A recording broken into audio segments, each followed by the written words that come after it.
Okay, next I just want to introduce our workshop chairperson, and I've had the opportunity to hear him speak, and I've really enjoyed him. I think he's going to be real good this morning. One of the things I like about him, he's one of those AA speakers that I agree with him, and so, that helps. I'll just let him take over. Come on up, Chris. Is that okay? That's perfect.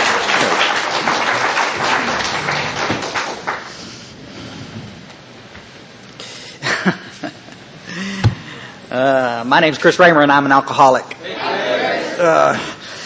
It's an amazing thing, I made some copies I'll give out at the end of this little deal. I made about 75. I figured if we had 20 people show up on a Saturday morning at 11 o'clock right before lunch, it'd be a miracle, and so some of you guys may have to fight for some of these copies, but what James said is true.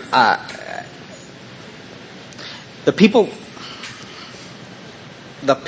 that can identify with what I'm saying, 9 times out of 10 are real alcoholics who are chronic relapsers, who have tried it every other way and didn't work. And they finally went to what we just read in How It Works. God could and would if He were sought. And we've done everything else under the sun, and now we do this. And so, thank you, and everybody else out here, I know a bunch of you in the audience, I'm going to be speaking to the choir for some of you. Some of you I'm fixing to make real uncomfortable. And that's okay too. This is a cool thing. This is a little workshop deal. And ordinarily when I speak from the podium, I get a chance to give my little story, and you guys get a chance to come up after the meeting and take exception with everything I've said. And that's a cool thing. And it's, talking at 11 o'clock, that gives all the other speakers the rest of the weekend to take pot shots at me. And that's cool too. And they will. Because you see, I've got this reputation of being real controversial. And wasn't always like that. I used to give my story, didn't give it very often because nobody really wanted to hear what I got to say. But what happened was, I got tired of watching people die in this fellowship.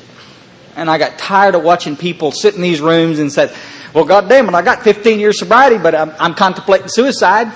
I got tired of people not understanding that you can recover from this illness called alcoholism. And I'll tell you, we've got some drug addicts in here. You can recover from that too. You can just substitute the word with everything I'm saying this morning because it's applicable in this particular sense. I don't believe a drug is a drug is a drug. I'm not here to, I don't believe that shit. Ask any crack addict. He'll tell you, this is a joke. But I believe in the context that we're talking about here, I think we can substitute everything what we're talking about because it absolutely works.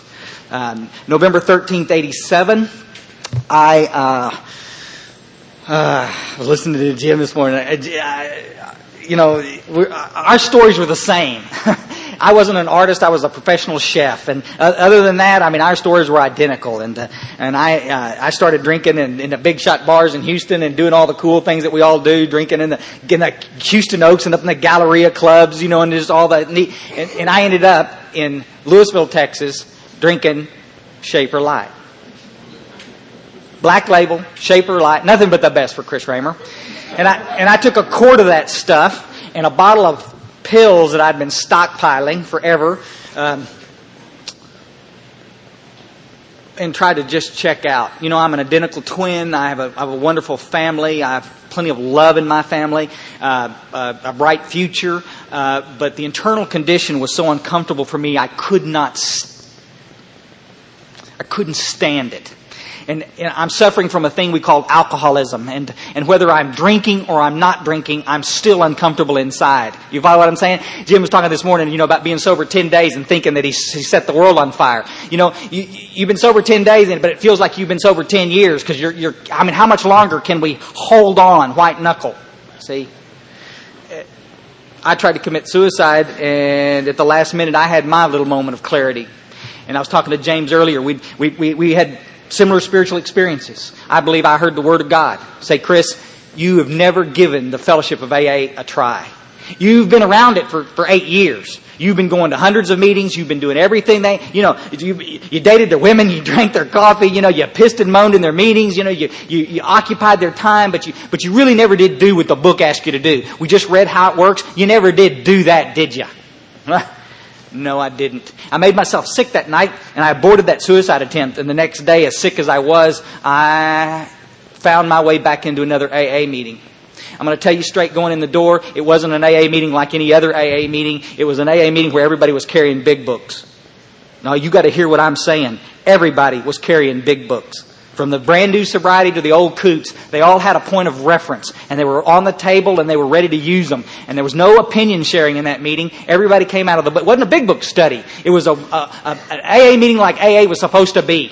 It was a pep rally where we talked about the power of God. And that's what I needed to hear. Because I was so depressed I just wanted to die. Yes, I'm 24 hours away from a suicide attempt, but I'm ready to go back there right now because I got no alcohol or drugs in my body and I'm coming apart at the seams. You follow what I'm saying? I'm sitting in that meeting detoxing, and those people loved me enough to spill out my spilt coffee and pat me on the head and say, buddy, you know, this ain't just about coming to meetings. This is about working some steps. And what we want you to do is we want you to recover from this bullshit. And I'm going to start off right now and tell you right now, I have a tendency to cuss on occasion. I apologize going in the door. It is disrespectful, and I'm trying to get better at it. I am better at it. There's no trying to it. I'm doing great.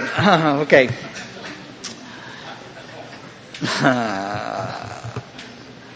Those people loved me enough to tell me the truth. And I'll forever be grateful to those people. And let me tell you something, most of those people that were in that room that night are still sober today because they continue to work the steps and they continue to do what we're talking about.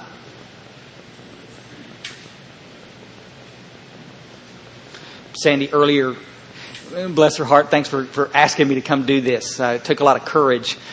First thing out of her mouth when she calls me on the telephone, she says, Chris, I heard your tape and I just got to tell you right off the bat, I don't like you. You know? She said, but after listening to it a while, I realize that what you have to say is, and I understand that. I've said this, I think, every time I've spoken the last 5 years especially. I would like nothing better to come up here and do this little workshop and say nothing controversial and tell you a few sad stories. And folks, I got it in me. I could have you guys crying in your seats. I spent a lot of time eating out of dumpsters in Houston, Texas. I could tell you some sad stories. You know, but let me tell you something. 11 years sober today, my life is I have had a spiritual experience as a result of working the steps. Okay, James? And I can't come up here and try to pull you with my war stories. What I can do, though, is pull you with the vision of what your life can be like when you recover from this stupid illness. You see this little thing down here on the front here? I almost wept yesterday when I saw it. I didn't realize. I guess I've seen it on the flyer, but I didn't notice it.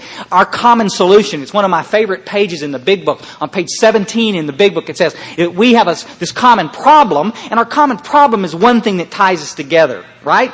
James is a real alcoholic. I'm a real alcoholic. Jim is a real alcoholic. I'm my friend Ray. I've shared the podium with him before. He's a real McCoy, you know? I mean, pants pissing son of a gun. You know, I don't know what to say. You know, it's just, how do you know what you don't know? If you've never been there, you don't understand. And see, this is the platform I'm on today. You see, because all of a sudden I'm looking around the room and it's pretty ludicrous. It's absolutely stupid of me to think that every one of us is on the same playing field, because we're not. You see, some of us in this room are real alcoholics. There's 3-4 places in the Big Book where Bill Wilson talks about the real alcoholic. Folks, he wanted us to make the distinction. By God, if you're a real alcoholic, there are certain things that you must hear in order to survive this disease. If you're not, all the other peripheral stuff in the world might help you stay sober. If you can get through this little piece with me, I think it's the only really controversial thing I'm going to say up here. Everybody in AA is not alcoholic. Bill Wilson, I understand it. Bill Wilson understood in the very front of the book on page 20. Why? I happen to have a copy right here. But let's find out. You see, because if you're the real McCoy, if you're properly diagnosed, there is only one solution for you. What did the book say? The book said God could and would if He were sought. My solution is the same as Ray's. I got to have a spiritual experience. Now, would it be nice if I got all this other stuff treated on the side? Yes, absolutely. Is my life going to get better when I get all that treated? Absolutely. But nothing is going to change me around the drinking unless it's by God. Now that's what the book says. This is not Chris Raymer's opinion. This is not some treatment center crap. And I work at a treatment center and I'll take their inventory too. This has got nothing to do with treatment. This has got nothing to do with therapy. This has got nothing to do with process group. This has got nothing to do with your effing feelings. This has got to do with a relationship with God. Period. End of statement. That's what Bill Wilson said. That's what Dr. Bob. That's the combined experience of the first 100. You will have a spiritual experience if you're an alcoholic or an addict, or you will die. You will drink again. I feel so much better having said that. I can't tell you. It just makes me so tingly. Because, folks, that's the truth. They say, Chris, you get so passionate up there. I get passionate because I'm not lying to anybody. I'm not blowing smoke up anybody's butt. And let me tell you something, folks, and we're going to talk about it. Let's talk about it now. Everybody says, oh, Chris, but you're so opinionated about this. You see, there's other ways to get sober. You see, but I disagree. Again, if you're the real alcoholic, the book says that we have to have a spiritual experience. Now, if you just happen to be a moderate drinker or a hard drinker, like the book talks about that we're fixing to read, then maybe that little warm, bubbly bath with all the candles can help you.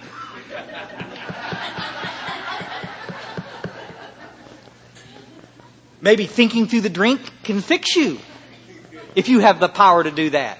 But you see, the book, I'm saying again, in 3 places that I can take you to right directly, it says, if you're one of us, the real alcoholic, the man and woman on page 21, you have placed yourself beyond human aid.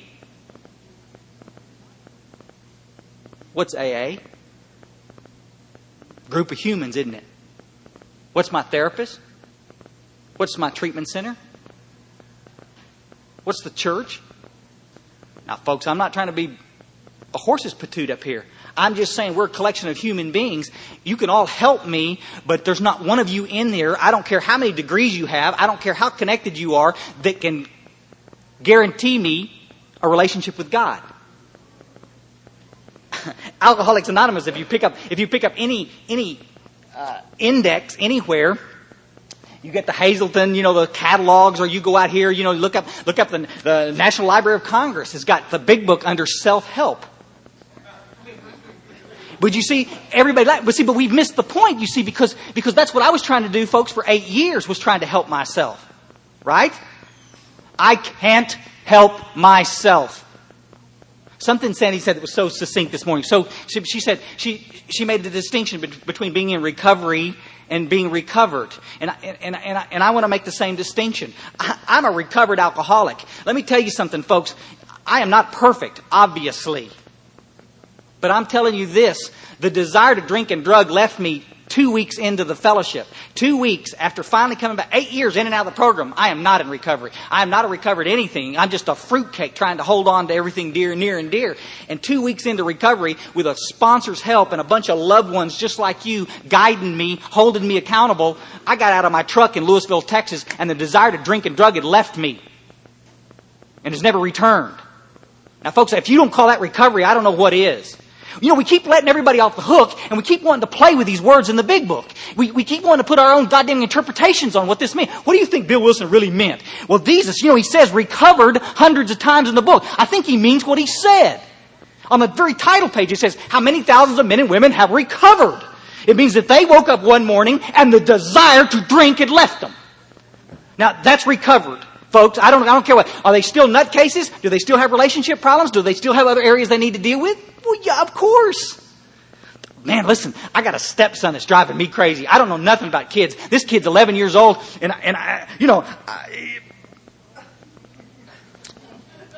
I'm not condoning child abuse, but I just got to say that I understand a little bit more. I'm a little more empathetic with what's going on here. I'm one of those that used to sit around the meetings and listen to people talk about their kids. I says, why don't you grow up? Who's the adult? They're just little people. No, they're not. No, they're not. They're little monsters, and I guarantee you they know where every one of your buttons is, and I'm having a hell of a time with mine. Do I still need to work on this? Of course. Am I seeing somebody special on the side, i.e. a therapist around this? Yes. Because I don't want to be a bad father. I had a great father. He was a drunk, but he was as gentle and kind, and I don't know where that stuff comes from, but that's not me. I have very little patience with the little guy, and I need some help with that. You follow me? 6 years ago when Jeannie and I got married, I didn't know about being married. I didn't know.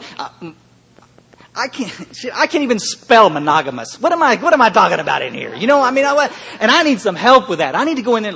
And so do I find a good therapist? Did I find somebody to talk to about that? So some of the women in the fellowship to help me work with that? Yes.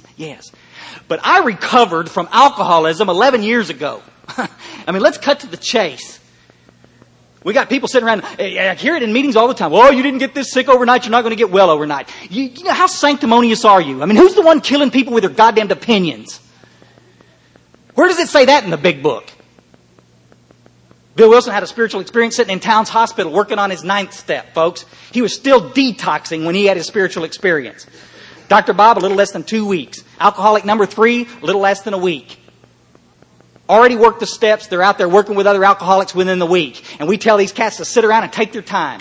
Oh, Mike, you're not ready to work with anybody. You've only been sober 6. God tells you when you're ready, folks.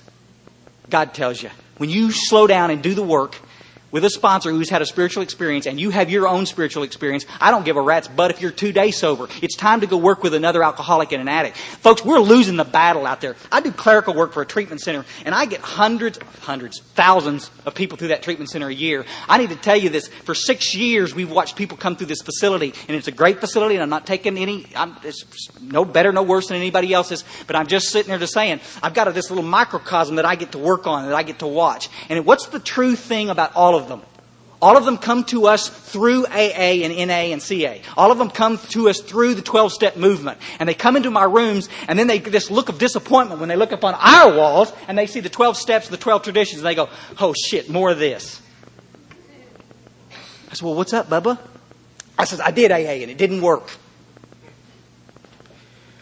No, you did the same thing I did for 8 years. You sat around the rooms and talked stuff for 8 years. You sat in the meetings, you drank the coffee, you did a lot of other stuff, but you didn't actually do what we just read in the book, which was called How It Works. You didn't do that, did you? Well, I did it to the best of my ability. I just want to puke. Well, you show me in the book where it talks about that. The book, this is a yes or no question. Did you start on the title page and do everything it asked you to do up to page 164? Did you do all 3 inventories that the 4-step did? Did you go make all your damned amends? And are you actively out there working with other alcoholics? Folks, recovery is guaranteed if you do those things. It's a promise that the book tells you. Have you done the work or not? Well, no. Then you be quiet. Sit down. Let's look at this thing with an open mind, folks. I'm looking around the fellowship and I'm seeing a whole bunch of people out there who've got some time under their belt sober, but they're powder dry, they're miserable. That's not recovered. I'm not saying you're not going to go through bad times. Folks, I had a bicycle accident a year ago and hit a stupid deer on a bicycle. I think I'm the only person in the world that's ever done that. And the deer didn't live either. It was a tough deal, and I was lucky I survived that son of a gun. I still got a pin sticking out my shoulder to prove it. But I'm saying, why would that happen to me? I'm out there carrying the message. Because life just happens. Why does my wife get migraines? Who knows? Y'all understand what I'm saying? Why do people die? Why do people get sick? Why do we go through financial problems? I don't know. I don't know. But can you get through all of that with grace and dignity? Of course you can, because we see people in the fellowship do it every day. But what the problem is, I believe, is that we just don't hold enough people accountable about this thing. You see, if Mary's not happy, we need to stop patting her on the head and saying, keep coming back, it'll work. We need to say, why aren't you working the damn steps that got us to a place where we can be happy, joyous, and free? Why aren't you doing the same thing we did? You follow me? Everybody wants to let everybody off the hook. Oh, well, we have to treat the women different. Well, we have to treat the African Americans different. We have to treat the Mexicans different. We have to treat the Vietnam vets. They all get treated different. The people that were molested, they have to be treated different. The people that... Folks, stick with me for just a second. And please, please, please let me back out of this hole I've just dug myself. I'm not saying that all of that's not important. It is. But show me in the first 164 pages where it says that that's the key to keep you sick. The book says no matter what your present circumstances, it says it on page 100, you're fixing to get taken to a different place if you will submit to this process. God's power is infinite. And I'll argue with anybody about that. You want to do the same thing to me that I did to you for 8 years. Well, but you don't understand. We could all do it in unison. My case is different. Oh, yeah. Tell me how your case is different. Oh, man. We get this great little microcosm there at the treatment facility. We get to see these people come in and they'll drive into their big limo and they've just got out of their big jet, at Mooney Airport, and they'll come in and the guy, he'll get out. It's just wet pants, and he says, "Oh yeah, you're cool, aren't you? Shit, $500,000 jet and you're still pissing your pants. Why? Because it's got nothing to do with money, does it? See? He walks into SEU and the little special care unit down there, and he's sitting right next to a little housewife who's got a wife-beating husband, and they're living in a little burned-out trailer, and there's no electricity on, and bless her little heart, she's trying to raise them babies the best she can, but she's eating a few too many pills, and she's drinking a little bit more than she needs to. You follow me? And she looks at that rich son of a bitch and says, "God, babe, if I had your money, I would never have to drink." Right? And he's looking back at her and says, "Jesus Christ, you just got a couple of kids. Why don't you lose the son of a bitch you're married to and everything will be okay?" See? It's easy to look and judge everybody around us and point a finger and tell them what they need to do to get sober. You see, but Bill Wilson intuitively understood that it wasn't about our circumstances. Let's get down to brass tacks here. Raise your hand if you want to participate. If you don't, that's cool too. How many of you drank and drugged when you had a whole lot of money in your pocket? How many of you drank and drugged when you didn't have any money in your pocket? How many of you drank and drugged when you lived in a big city like Houston and yeah? How many of you drank and drugged when you lived in a little chicken chip place like Ingram, Texas? For Christ. I know. There ain't nothing in Ingram, Texas but sheep looking for daddies. I can tell you that. It is small. It is small. How many of you drank and drugged when you were in a great relationship? How many of you drank and drugged when you didn't have any kind of relationship? Yeah? Why'd you just leave your damn hands up? You see, because what we're doing is we're cutting to the chase here. Your drinking and drugging is exasperated by a lot of this stuff. Is loneliness a cause of some of it? Yes. It'll make you drink more. Is fear one of, yes. And we go on down the road. Is poverty something? Yes. But did it cause it? The book says we got to get down to causes and conditions. What's the bottom line? Could it possibly be that you're a member of a very small segment of this world that's just wired different than other people? About 10% of the population in the world, folks, is alcoholic. I don't know why. Nobody seems to know. I have an identical twin brother that's an alcoholic. My father was an alcoholic. My little sister, who's a year and 3 months younger than me, has never had a problem with alcohol at all. She drives us crazy. We always hate to sit down and go to dinner with her, and she sits down and gets her a drink, like she'll get her like a Carta Blanca, some little Mexican beer. We'll sit down and eat Mexican food. She'll take a couple of sips, and then she'll start the old messing with the label. She'll be peeling the label, and she'll be talking and visiting, and I'm looking at Myers, and Myers, my brother, he's looking at me, and we're just saying, finally it's just, are you going to drink that or not? I mean, we got plenty of time here. We'll get you 2 or 3. You don't have to make it last. Maybe the tab's on us. Drink it. She says, "No, thank you. It tastes a little off." No, I said, I've seen people with wine like that. Slide it back across. It tastes a little bitter.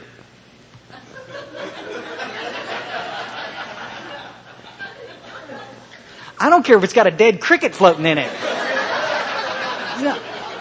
Are you going to drink it or not? I mean, if you're not, I am. Flick that little bastard out and just go to dance.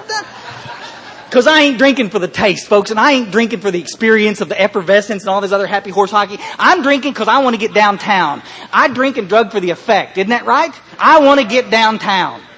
And everybody, but you see, we talk about this in a family group, and everybody kind of looks around, kind of scratches their head, and they kind of titter and I guess he's funny. They cannot relate to what we're talking about because they don't understand what we're talking about, right? Because they have the power of choice. They believe we should have the power of choice. We are not like them. I'm going to go back to my original premise. If you're a hard drinker or a hard drugger or a moderate drinker or a moderate... Turn to page 20. Okay. Moderate drinkers have little trouble in giving up liquor entirely if they have good reason for it. They can take it or leave it alone. Any of y'all out there? Yeah, really? Maybe the little girl selling raffle tickets. Who knows, Then we have a certain type of hard drinker. Now, this is what Bill Wilson's talking about. Bill Wilson doesn't talk about all the stupid drama. This is why we got so many kids dying in the fellowship. They can't get sober, right? This is why we have so many young adults leaving the fellowship. Because everybody wants to talk about the stupid-ass drama, but the drama's got nothing to do with it, does it? What does the book say? Then we have a certain type of hard drinker. He may have had the habit badly enough to gradually impair himself physically and mentally. It may cause this buckaroo to die a few years before their time. But, here it is.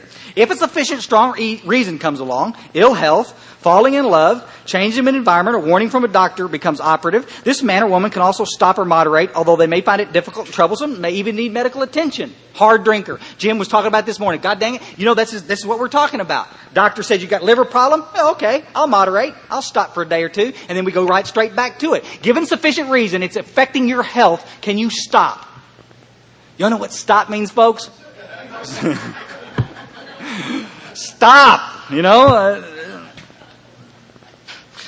My kid, we get in these little wrestling matches and I gigging him in the side, and he finally gets that look on his face and he says, stop! He means it. Don't do it again, because the fun's over with. Now I'm hurting him now. I'm driving him crazy. So stop means stop. What's the next sentence say? But what about the real alcoholic? See, folks, as long as we've got real alcoholics in this world, as long as we've got real addicts in this world, I'm going to keep doing what I'm doing here. I'm going to keep splitting the hairs with this business so that we understand that we can recover from this thing.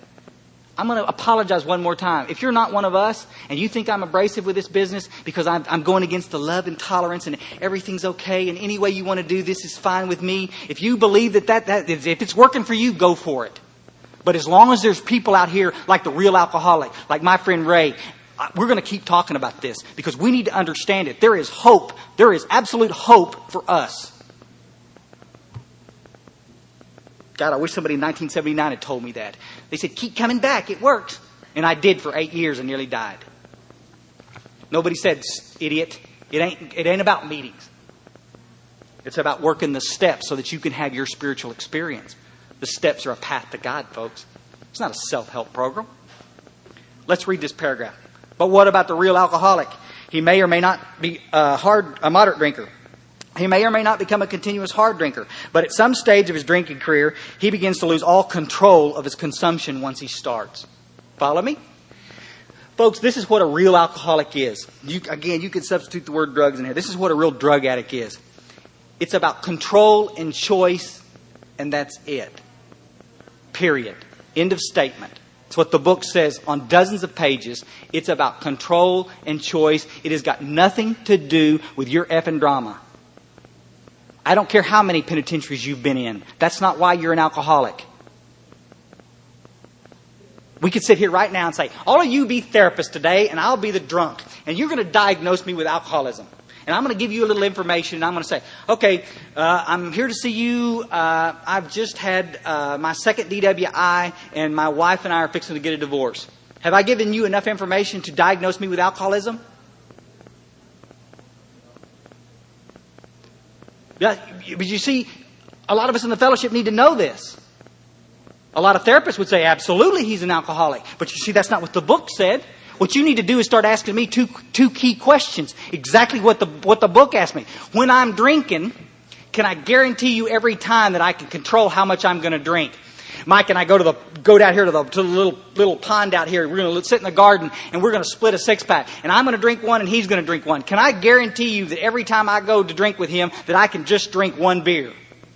Can I guarantee you how much I'm going to drink every time?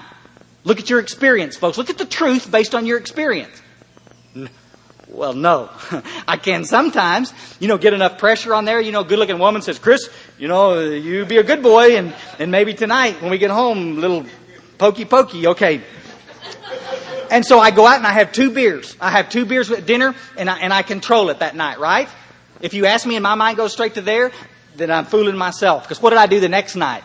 She said, Chris, that worked so well. Why don't we do it again tonight? The heck with you, It wasn't that good anyway. Forget it, See, because I'm not drinking. I'm drinking because I'm trying to treat that spiritual sickness inside, right? Okay. Can you guarantee me you can control it every time? No. Okay? That means you have the phenomenon of craving that the doctor's opinion talks about. Now then, exactly what we just read on page 21, if given sufficient reason, you can quit on your own, you're not one of us. Ain't that right? So the nice lady says, just exactly like Jim talked about this morning. He said, my wife said that you need to quit. And he said, okay, did he love that woman? Yes. Did he want to be married to her? Yes.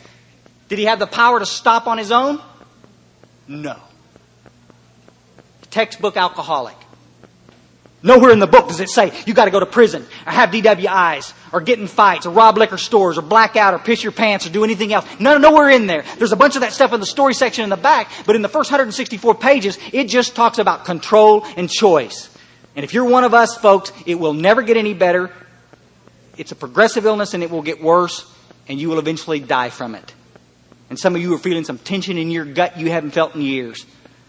It's like a death sentence sticking around your neck. Look at this little sign right here. See, we got a common problem, folks, of this alcoholism. I wish I could control it, and I wish I could stop when I chose to do it. Every time, but I can't. So what do? Just keep drinking? The book says you'll keep drinking, or you'll seek spiritual solution. Isn't that what it says? And that brings us what we're talking about today, folks. Back in the early days of Alcoholics Anonymous, back in the early days, 1935, we came together. 1939, when we first got the big book published, recovery rates were through the ceiling. Some of this printed literature I'll give you talks about this stuff. I want to show you this real quick. There's some little books out there. I saw some back on the tables back there. Good Book and the Big Book. Dick B talks about some of this information we're going to talk about right now. Back to basics. Wally P. out of Phoenix, great guy, talks about this stuff, about the early days of AA. History books are full of it. The archives. You go look at the regular Alcoholics Anonymous conference approved literature. AA Comes of Age and Pass It On, Bill Wilson's autobiography. A lot of this stuff that we're talking about talks about this. Every one of these books, it explains to us how our success rate was so good back then and what we were doing to receive that success rate. What we were doing was teaching the newcomer exactly how to stay sober. We weren't spending a whole bunch of valuable time trying to explain to people how they could stop relapsing. Relapsing is not necessary. We've got a whole industry grown up around this relapse thing. Oh, well, relapse is just inevitable. No. Once the spiritual experience takes place and God's power kicks in, relapse is not necessary. The desire to drink is removed from you completely, and you go through this world kicking butt and taking names. Now, that's been my experience, and the experience of thousands of other alcoholics and addicts that I've had the privilege to work with. Everybody that does the work and has a spiritual experience gets taken to a different place. And everybody that doesn't. And they're the vocal majority in AA today. They're the ones that want to come up and take exception and make a bunch of goddamn excuses why this won't work. Amen.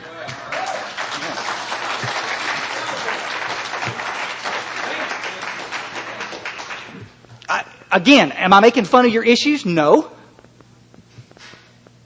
Let me say something first. We're going to talk about this issue deal because that seems to be the key piece around this relapse prevention fiasco that we're dealing with here. Because everybody believes that if you can just keep yourself out of hot water and keep yourself out of situations where there's drinking and drugging, that you won't drink and drug. And I'm sitting in a room full of people who are real alcoholics that understand that that's absolute horse crap. Isn't that right? I mean, let's do this first. In the early days of AA, if you'll pick up any of the history books and read this stuff, our success rates in the forward to the second edition in the big book that some of you got sitting on your lap, it tells you straight out. Of the people that came to our fellowship, about 65% were getting sober at once. Some, after a little in and out trip to find out if they really were one of us or not, have came back and did what we asked them to do and stayed sober. So by the time all the dust settled, we were having about a 75% success rate. Now this is published 2 places in the big book. Back in the doctor's opinion, back in the forwards, and then back in the last rewards of the medical profession, back in the appendix, it talks about it. Again, the archives are talking about Clarence S. There's books out here on the table that I noticed earlier this morning talking about Clarence Snyder. They had nearly 100% success rate around Cleveland. Dr. Bob around Akron, I'm telling you, damn near 100% success rate with the people coming into the fellowship. You can pick up any archive there is today. You can talk to any archivist. You can talk to New York. If you can get them past all the small talk, they'll finally get down to brass tacks and tell you success rate in the United States right now sucks. That's a paraphrase. They won't ever say that. But you can get it down in black and white that success rate in the United States is right around 20%. Our brothers and sisters over in Houston, Texas are experiencing about 8% success rate right now.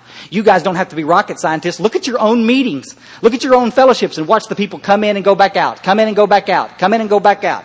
The group that I sobered up in, I was talking to Scott this morning, when Marguerite was there, we had a little dispenser with a little chip. It was like a bunko thing, just slide chips out, Who wants the chips? And everybody gets up and comes, just like, because nobody's staying sober.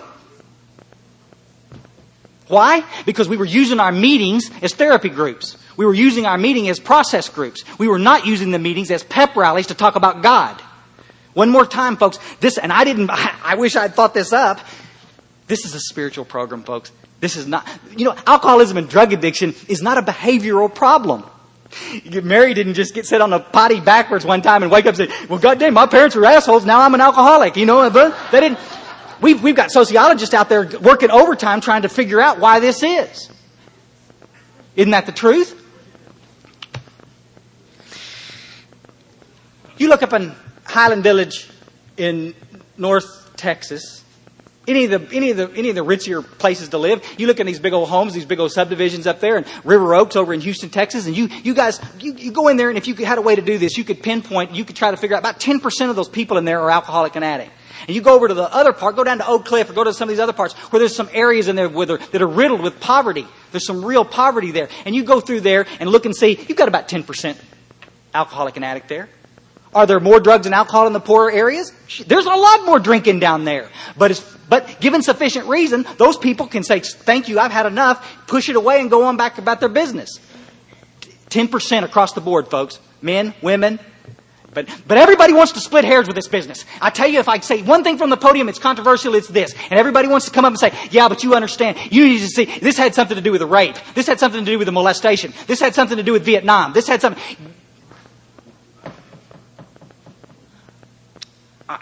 I'm not saying that it didn't exasperate it. I'm not saying that you didn't drink over that. But I'm saying this, if you will go back to what the book says, given sufficient reason, why don't you deal with those issues and now go? You follow what I'm saying? Let me make a kind of a point to you here. 10 years ago, insurance companies used to pay for treatment like slot machine. Right? I mean, if you had the shittiest of policies, they would pay for treatment. That's just the way it was. Within the last 10 years, treatment via insurance companies has dropped by about 73%. Why? We have less people that need it, or what? No.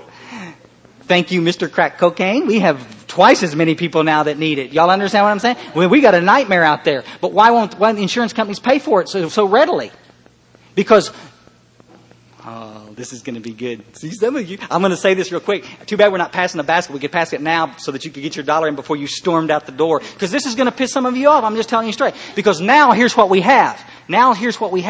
We've got a whole bunch of people coming to treatment, dealing with issues, walking back out of treatment, never picking up the big book, never going to 12-step meetings, never doing any 12-step work, never doing what we asked them to do, and they're not staying sober. And insurance companies, after years of abuse, finally said, we're not paying for that shit anymore. Why should we pay for Mike to come to treatments 15 fucking times? Why? No, but we got to get straight with this. Why should we? We shouldn't. Because the solution is not if he's a real alcoholic and addict about his issues. Is he a better person when he did? Look, come on. Use me as an example. I can't use Mike because he may sue me. Use me as an example. Pretend I'm issue man. At the facility I work at, we draw this little guy on the board. And I looked for a board this morning, couldn't find it. We were going to put him up there, But pretend I'm issue man, right? And see, why I'm drinking, it's about my name tag is my little heart. I'm drinking because spiritually I'm in need of some rejuvenation. Isn't that right? Spiritually I'm dead. Would everybody get on the same page with that? I mean, I'm not a happy camper. Jim telling his story this morning, Ray last night. I mean, gee, you're sitting in that chicken shit apartment on that old busted down couch, watching that black and white television, pouring you another drink. You are not happy. People out there in the world, they think we're partying down. You just need to learn to quit partying so much. Folks, this is long beyond partying. That lady walking into that crack house that she was raped at 2 nights before is not going back to get some more party. Do y'all understand that? She's trying to get to a place with that crack cocaine so she can be okay inside. We got to get straight with this business. The book says I drink and drug for the effect produced by the drug. So, I'm standing up here, I'm spiritually bankrupt, I'm dying inside, and so what I want to do is get okay inside. Right? So now I've got about 15,000 people trying to help me, trying to treat everything outside. And I need to say this now, before I don't get it in later. A lot of this still goes on in my AA meetings today. It's called junior therapy sessions. Well, I just haven't been able to find a babysitter that's good, And so we're going to spend the entire hour talking about babysitters.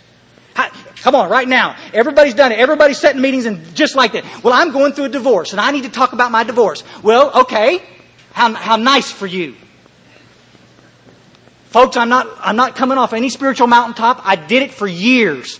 But I'm saying, what does the book ask us to do? The book asks us to talk about the hope and the power of God. But what are we doing? In there pissing and moaning about the traffic. In there talking about the probation officer. In there talking about antidepressants. In there talking about fucking relationships. In there talking about the kids. In there talking about everything under the sun except what we're supposed to talk about, which is the power of God.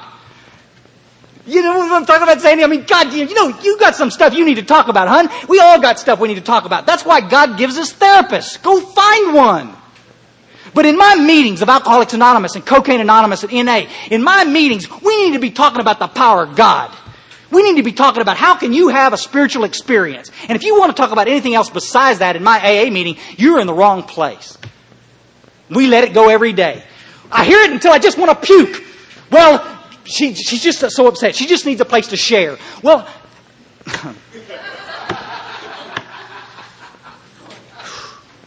so go to Denny's.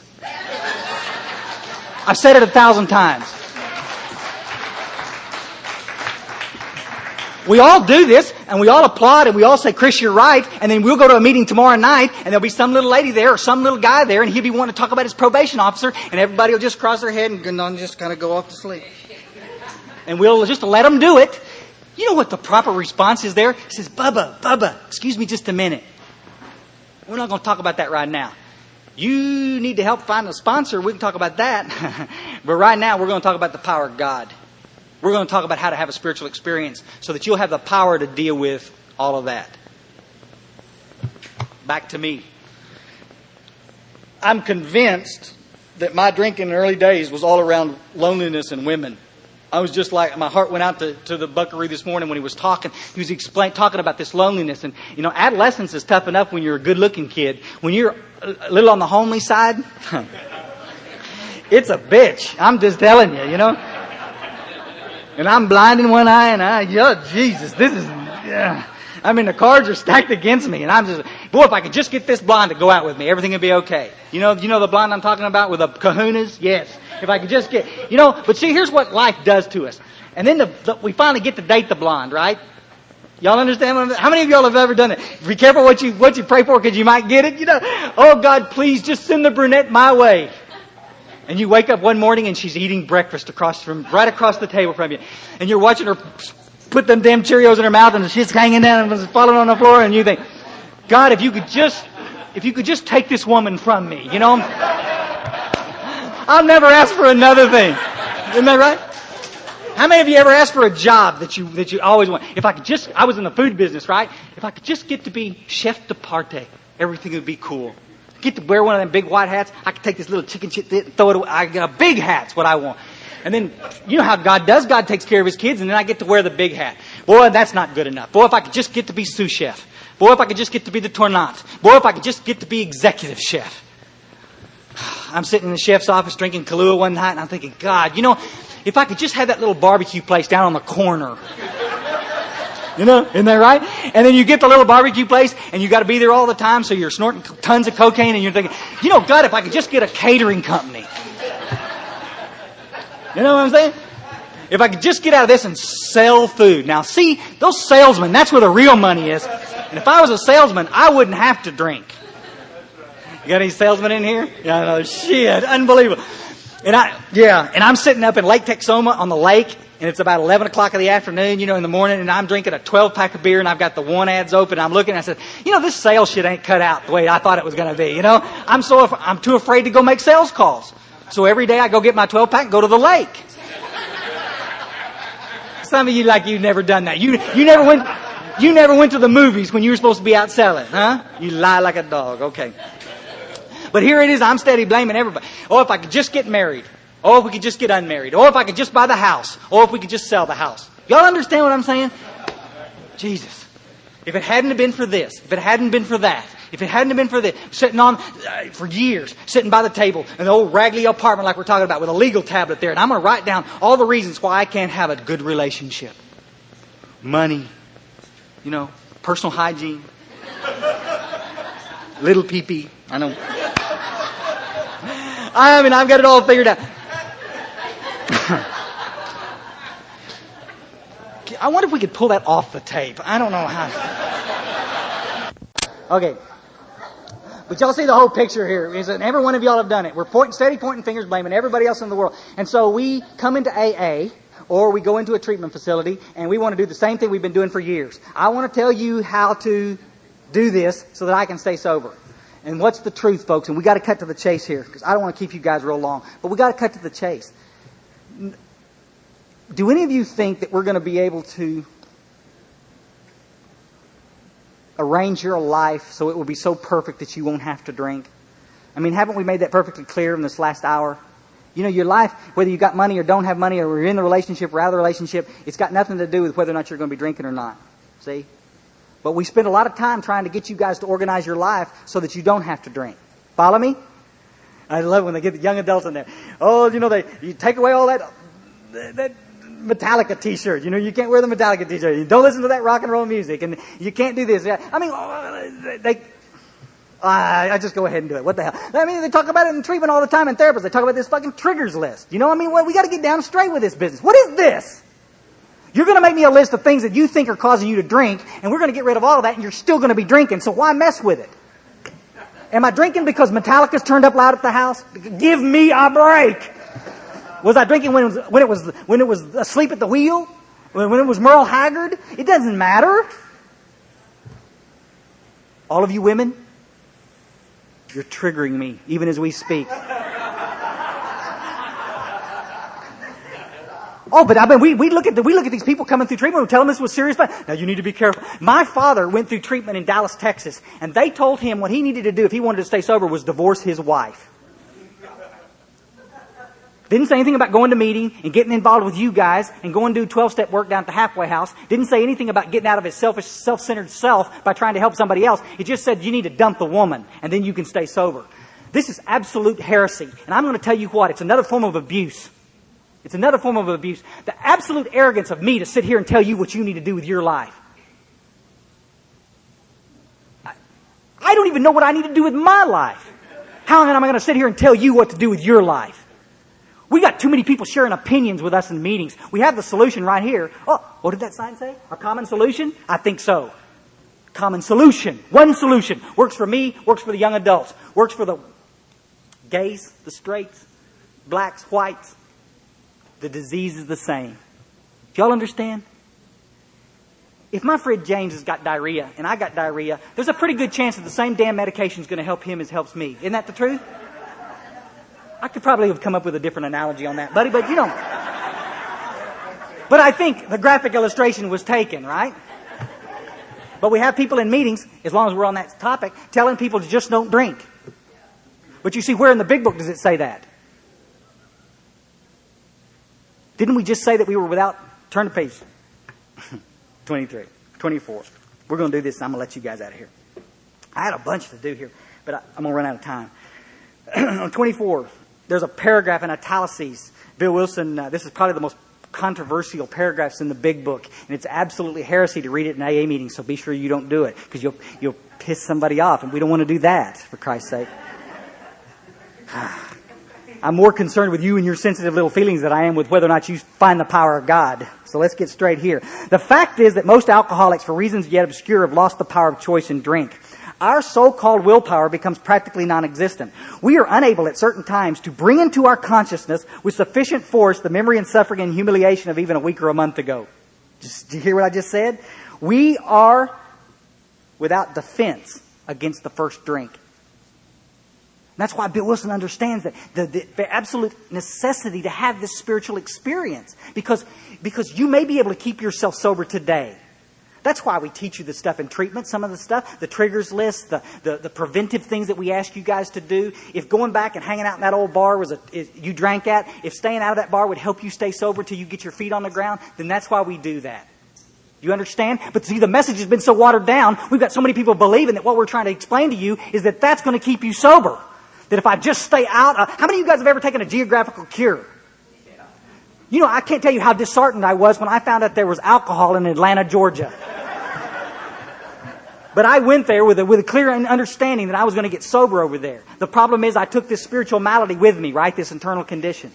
Unbelievable. We're going to be unable to remember the horror stories that happened to us even a week or a month ago. Isn't that what the book just said? So let me ask you a question just for grins. Why do we spend so much time in our meetings telling war stories? You know, we have these little conventions and conferences like this where we get up and hear Ray and people get up and share the torture they've been through. And I'm telling you what, if you weren't touched by the two speakers that we've heard so far, something's wrong with you. The miracles that they went through. But if I haven't had a spiritual experience and the internal condition reaches such a point that I get caught in what the book calls a mental blank spot, I won't remember Ray's sad story, and I won't remember Jim's, and I promise you I won't remember yours. I'm not even going to remember mine. I'm just going to pick up a drink and go use. You cannot scare an alcoholic into sobriety. That's absolutely right. But we continue to do it in meetings till I want to puke. Why are all the people coming to us in a treatment facility situation? Listen, folks, I sobered up in Alcoholics Anonymous. Thank God there were people there that could give me the solution to what I needed to do. I didn't sober up in treatment. I'm not knocking treatment. A bunch of people in here got sober in treatment. But I'm telling you, what's going to keep them sober is not the treatment. What's going to keep them sober is the power of God that they're going to find in these rooms every day. When they go to that noon meeting, absolutely. Absolutely. When they go to that noon meeting, that brown baggers meeting across town, and they're sitting down there eating a ham sandwich, and they're in that room full of people and listen to people talk about how their lives have been changed because of the power of God, they're going to walk out of that room absolutely convicted that what they're doing is right. And as they go work with other alcoholics, they're going to know that they're on the right path because they're outside themselves. And you'll follow what I'm saying? But if they happen to be unlucky enough to end up in a pissing and moaning contest in one of these meetings where everybody wants to sit around and commiserate about their problems, they may get up and go drink.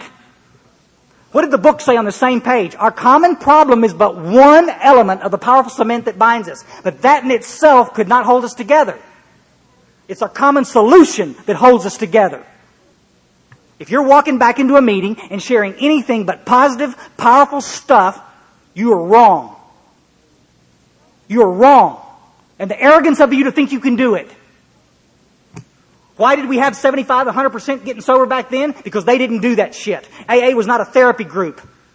AA was a pep rally. Well, it's the truth. AA was a pep rally. Come on, folks. 11 years sober. I'm a man that could not drink. I did not want to hurt those women. I did not want to hurt anybody. I didn't want to cheat my employer.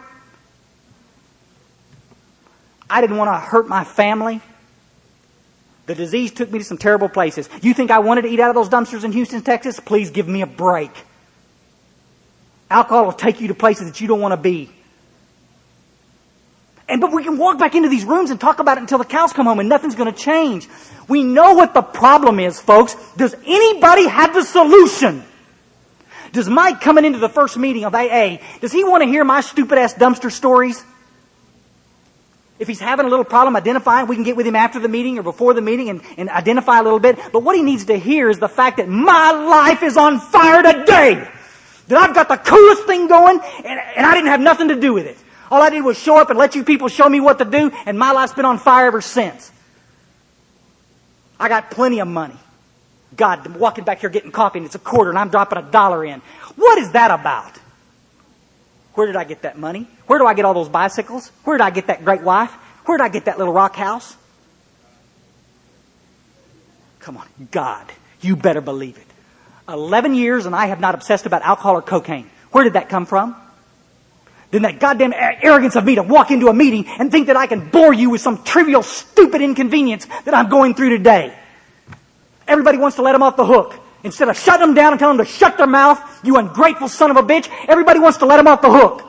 Well, they got to have a place to share. I'm going to say it again. Come see me after the meeting. Come see me before the meeting. Let's go find a therapist. Let's go find a professional. Let's go talk to a lawyer about that divorce. Don't take up my hour of recovery time talking about your stuff.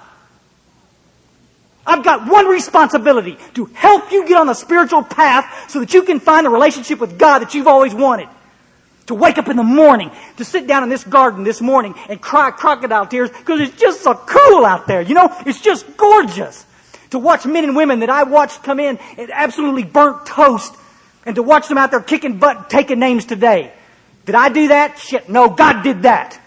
The credit goes to God. When we get back on square one, when we start talking about this stuff in our meetings again, we'll have success rate just like we did back in the olden days. We'll have people getting sober and staying sober. Relapse prevention. My sponsor sitting over here. It's an oxymoron. You can't keep yourself sober. You can keep yourself sober today maybe, and maybe tomorrow, but there will come a time, if you'll read the stories in the book, when it talks about Jim, the car salesman, remember that one? And old Fred, the businessman, and it talks about that mental blank spot. I'll say this and let you out of here.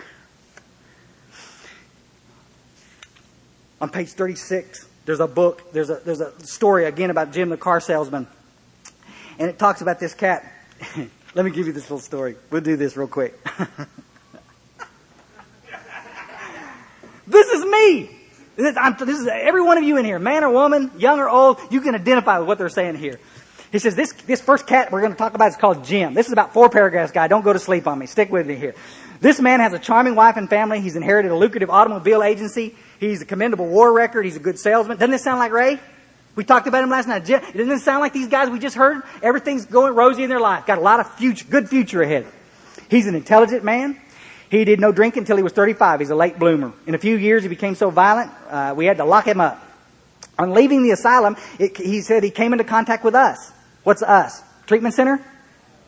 Detox unit? Us. AA. You came in touch with us. We told this guy what we knew of alcoholism and the answer we had found. What? The answer? The common solution. You better believe it. We told him what we knew. Not what we suspected, what we thought, what we knew. That God worked for us and He would work for you. Our combined experience of the first 100. We didn't need your damned opinions involved in this. Thank you. I'm a product of good sponsorship. Thank you, Houston. He made a beginning. What's that mean? It means he did a 3rd-step prayer. He made a start. He started going to meetings. His family was reassembled and he began to work as a salesman for the business he had lost through drinking. All went well for a time. What does it say? But he failed to enlarge his spiritual life. What did it say? All went well for a time, but he started listening to Metallica again. What did it say? He started riding Harleys with them damn hippie sons of bitch. No, it didn't say any of that, did it? Jesus, guys. Oh, he started thinking about women again. No. It says he failed to perfect and enlarge his spiritual life. He stopped putting God first through self-sacrifice. It means he wasn't doing any 12-step work. To his consternation, we found himself drunk 6 times. No. On each occasion, we worked with this guy. Exactly what we do when you guys relapse. We come up and say, what happened? And you tell us. He agreed he was the real alcoholic now, and he's in serious condition. He knew he faced another trip to the treatment center if he kept on. Moreover, he's going to lose his family completely if he doesn't stop. Now, you follow me? The first time he was going to try to get sober, he had some shit going on in his life. But now, he's really in trouble. Yeah, right? I hear it every day in treatment. How many times is treatment is this? Well, this is my 20th time, but now I really mean it this time. What's the truth? You meant it the first time. You didn't want to drink and drug the first time. You meant it the first time. The power is you thought that you had the power to pull it off and stay sober on your own power. Boy, somebody's got to tell you the truth. Yet he got drunk again. Top of page 36. We asked this guy to tell us exactly what happened. Here's his story. Here's a great story. We're the biggest minimizers in the world. He says, everybody understands. I came to work on a Tuesday morning. I remember I felt irritated that I had to be a salesman for a concern I once owned. Y'all understand this? I've been working for this place for about 2 weeks, and I ain't president yet, and I'm pissed. We're not remembering that they pulled us out of the gutter and gave us a job. We're not even grateful for that. All we're doing is pissing and moaning because we ain't the king yet, right? Then it says, I had a few words. This is the biggest minimized thing I had a few words with a boss, but nothing serious. Mike, he told him to kiss his ass, didn't he? He didn't. He went straight up and says, listen, you don't know who you're talking to here. I've done that 1,000 times. Oh, Jesus. Then I decided to drive into the country and see one of my prospects for a car. Now, this always makes sense. You guys in sales understand this. If you want to sell something, you go to the least populated part of the world to go find a customer. What's the truth? The truth is the guy didn't want to sell shit. He wanted to be left alone. Isn't that right? He wanted to grind his teeth and think about that son of a bitch that dissed him back there at the office. That's right. Okay. On the way, I felt hungry, so I stopped at a roadside place, blah, blah, blah. I had no intention of drinking. I just thought I'd get a sandwich. I also had a notion that I might find a customer for a car in this place. I used to sell European specialty products when I was in Houston, you know. But I always found myself around lunchtime in one of those titty bars over there by the airport, you know, and it's like, I turn a lot of product in those. What are we, nuts or what? What is this? All right, here's what it said. I'd eaten there many times before, blah, blah, blah, and I'd stayed sober. I sat down at a table and ordered a sandwich and a glass of milk. Still no thought of drinking. I ordered another sandwich and decided to have another glass of milk. Here it is, the greatest line in the book. Suddenly, I love it. Suddenly, the thought crossed my mind that if I were to put an ounce of whiskey in this milk, it couldn't hurt me. I ordered another whiskey, poured it into the milk. I vaguely sensed it wasn't being any too smart. Duh. But felt reassured as I was taking this whiskey on a full stomach. The experiment went so well that I ordered another, and then he ordered another. Jesus Christ, in 15 minutes he's had 3 shots of whiskey. Y'all follow what I'm saying? Because it wasn't the last shot, it was the first one. If he could have just stayed away from the first one, he wouldn't be one of us, would he? But you see the mental blank spot. The word suddenly is in italics. Suddenly, I remembered my triggers list.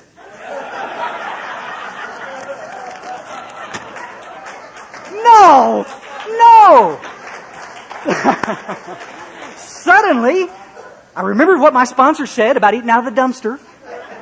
No, folks, every one of you in this place can tell me examples when you got sidewise, you got knocked, when suddenly took place in your life. Do you follow me? You had every reason to stay sober. You had everything going for you. You were on the mend. Everything was okay. Just like you're talking about this morning, I'm just going to have 1 glass of champagne. Where does the crazy thinking come from? It comes from the disease of alcoholism, folks. And that crazy thinking will continue to come back until you recover. And once you recover, the book says sanity returns, and then you can come and go as you please. The book says later on in the story, it says self-knowledge avails us nothing. If self-knowledge availed us much of anything around drinking and drugging, folks, why do we have so many licensed chemical dependency counselors coming through treatment at our facility? I'm not knocking those people. They're the salt of the earth. If you can get near one and spend some time with them, they're worth every penny they charge. You'll follow me? Why do we have so many doctors and lawyers and psychiatrists coming through treatment? Because self-knowledge can't fix what's wrong with you. God can. ABCs. God could and would if He were sought. And that's the bottom line. I'm going to back out of this real quick. Try to mend some feelings because I know I've stepped on some of you. I want to go on record now because people have taken stuff I've said for years and screwed it around to their way of thinking. I am not knocking therapy. Therapy is wonderful. I'm not knocking treatment. If you're relapsing and you have any chance to go to treatment, it's a wonderful experience. Please do. But if you think for a second that therapist will get you sober, if you think for a second that treatment center will get you sober and keep you sober, you are mistaken. I will never back off that. It's what the book says. God keeps me sober. God keeps me sober. And my only job today is to stay connected to God. So what do? I work the steps with a sponsor who's had a spiritual experience as a result of the steps. I continue to have daily meditation and prayer, like we were talking about this morning. And most absolutely on top of everything, I place myself so that I can be of service to you. I am at your beck and call 24 hours a day if you want to talk about the power of God. Everything I have today, including my life, comes from the power of God. The only thing God asked me to do is give back a little bit. The book says a price has to be paid. The problem with so many of us in AA today is that we're not willing to pay the price. We think because we went to treatment and spent a bunch of goddamn money that we paid the price. We did not. The people that are paying the price are the people down at the halfway house holding those people's hands, walking them through the steps. The people that are paying the price are back at the detox center, helping those nurses volunteer, helping those people carrying the message of hope back into those facilities. The people that are paying the price are sitting on the front row in our AA meetings, waiting for the newcomer to come in the door to reach out and hold them. I'm gonna take exception with something that Ray said, because he let some AA buckaroos that I know off the hook way too easy. I sat up there in North Texas and nearly died for 8 years waiting for you to come up and tell me what the solution is. We need to understand quite clearly that the newcomer doesn't understand what to ask. I don't know what a big book is.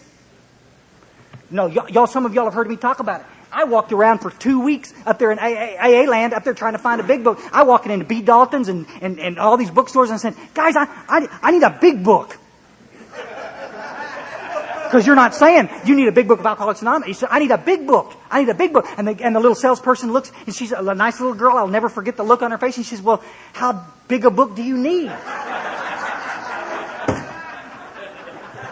And she's confused, and she's no more confused than me, because I don't know what to tell her. I just know that a bunch of you have got these books, and I finally went up to an old timer, and the old timer says, buddy, bless you, come here. And he opened a door, and there was 2 cases of books in there, and he got me a big book, and I think it was $5, and in fact, the newcomer doesn't know what to ask, and it's not the newcomer's responsibility to come up to your lazy ass and stick his hand out and say, hey, I'm new. It's your responsibility to be there for the newcomer.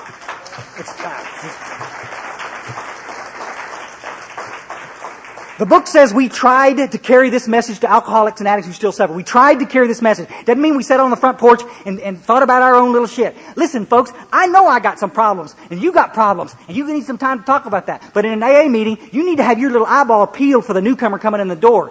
Is the guy getting the kind of sponsorship that he's supposed to have? You see? Bill Wilson wrote it in the archives, folks, and it's there in AA Comes of Age. It was out of old grapevine letters written back in 1958. And I'm a big history of AA, and I'm loving this stuff. But Bill Wilson's saying is this, and I'm going to close with this. He says, Alcoholics Anonymous is not going to be, this is a paraphrase, I don't have it in front of me. I looked for it, couldn't find it. He says, Alcoholics Anonymous is not going to be destroyed from the outside. The world loves us. You know, we're off the street. You know, we ain't messing with their daughters no more. They love us being here, you know. He says AA is not going to be destroyed from the outside. It's going to be destroyed from the inside. And just like individual people like Mary and Mike and James, just like we have to take our own inventory and do our own work in the 12 steps, AA must do the same thing too. And when James finds a flaw in his character, he takes it to God and tries to change. And AA better change. We better stop sitting on our ass doing it the way we're doing it now, because it ain't working. No, you got in under the door, you're doing this, well, I made it, why can't you? But let me tell you this, if our success rates are so low, could it possibly be, and this is what Bill Wilson's asking us to look at, even back as far as 1958, could it possibly be that the people today are not getting the kind of sponsorship that we got back when we got sober? I travel around a lot, folks, and I get to see it. Are we doing what we're supposed to do in our meetings? Are we carrying that message of hope? Are our meetings pep rallies? Or have they denigrated into a therapy group where we try to process your chicken shit feelings? You want to feel better? Let me just put it. You want to feel better? You go to the next AA meeting that you're at, and you find the most busted up buckaroo in there. and you go up to him and you get him a cup of coffee and you sit down with him in the book and you help him find a sponsor, or you sponsor him, better still, and you start him on the spiritual journey, and you watch the light come on in his eyes when he finally realizes that he has some hope, that he don't ever have to get up and drink again, that he don't ever have to go back into that fucking crack house. He don't ever have to do the things that he's been doing just to get through the day. And you sit down with a minute, get out of yourself, spend a few moments with this cat, and watch the miracle take place. Watch the circle and triangle come alive to you when you realize that this is about wholeness and what goes around comes around. I owe those people in North Texas that finally got me the book, I owe them my life. Somebody said the other day, I've said it Chris, you're too busy. You need to slow down. You need to quit speaking so much. You mind your own goddamn business. I'll take care of my social schedule. He says, when is your debt to AA going to be paid off? My mom asked me that question one time. I said, what do you mean? From a man that could not drink, who tried to commit suicide dozens of times, sitting in apartments just like Ray was talking about, just all busted up, living from paycheck to paycheck with no home, the depression just choking me. I'm taking antidepressants. I just want to die.